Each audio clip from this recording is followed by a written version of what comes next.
ჟურნალისტმა ტარიელ ცეცხლაძემ სააგენტო გურია ნიუსში მიმდინარე წლის 20 იანვარს თანამდებობის პირთა ნათესაური ნიშნით თანამდებობებზე დანიშვნასთან დაკავშირებით სტატია გამოაქვეყნა. სიაში მთავრობის წევრებთან ერთად მოხვდნენ უმაღლესი საბჭოს თავმჯდომარე ავთან ილბერიძე და საფინანსო და ეკონომიკურ საკითხთა კომისიის თავმჯდომარე ალექსანდრე ჩიტიშვილიც. სტატიის გამოქვეყნებიდან რამდენიმე დღეში ავთან ილბერიძემ ჟურნალისტს მატყუარა უწოდა, რის გამოც ცეცხლაძემ სასამართლოში საჩივარი შეიტანა. მოსამართლე მხარეებს მორიგებისთვის დრო მისცა.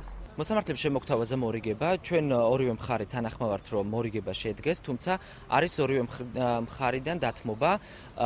მოპასუხე მხარის მოთხოვნა არის, რომ მე თქვა საჯაროდ, რომ მე არ გადამიმოწმებია ინფორმაცია და ასე გავავრცელე სტატიაში, რაც არ შეესაბამება სინამდვილეს და ეს სტატიაშიც ჩანს, რომ მე ძალიან ბევრი მცდელობა მქონდა, რომ გადამიმოწმებინა ინფორმაცია და დაუკავშირდი უმაღლეს საბჭოს თავმჯდომარეს, თუმცა არ გამცა პასუხი. ტარიელ ცეცხლაძის განცხადებით, მან თავის სტატიაში წყაროს მიერ მოწოდებული ინფორმაცია გადაამოწმა. მისივე მტკიცებით იყო შემთხვევები, როდესაც რესპონდენტებმა მოუცვლელობის გამო კონტაქტზე უარი თქვეს, თუმცა სტატიაში აღნიშნული შემთხვევები მითითებულია.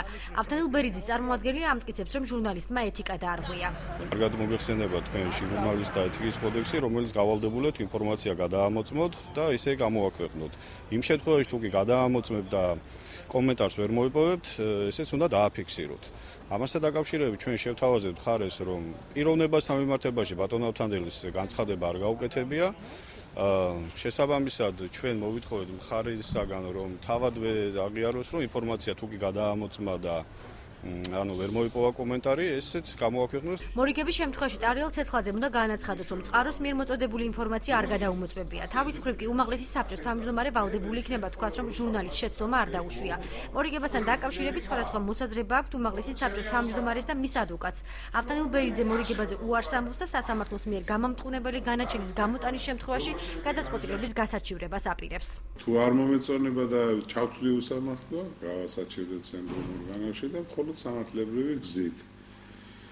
არანაირ გარიგებას, არანაირ მორიგებას არ ვაპირებ, იმიტომ რომ ადამიანი მიჩივლა აჭარის უმაღლეს საბჭოს თავმჯდომარეს და ადანაშაულებს რაღაც დაუწერელ ქმედებებში. მოსაჩელის ადვოკატი თვლის, რომ მორიგებით საქმის დასრულება კარგი გამოსავალია, თუმცა არა ამ ფორმით. რა თქმა უნდა, კარგია თუ მორიგებით დასრულდება საქმე, მაგრამ თუ რა თქმა უნდა ეს მორიგება არ წარიმართება ისე, რომ ორივე მხარეს აწყობდეს და შეთანხმება არ მოხდება, ბუნებრივად წარმართება არსებითი განხილვა. ტარიელ ცეცხლაძე სარჩელის შეტანის დროს სააგენტო გურია ნიუსის ჟურნალისტი იყო. ამჟამად კი აჭარის რადიოს კორესპონდენტია. სამსახურის შემოთავაზება მან ტელერადიო დეპარტამენტიდან 2 თვის წინ მიიღო. მომდევნო სასამართლო პროცესი 28 მაისს გაიმართება.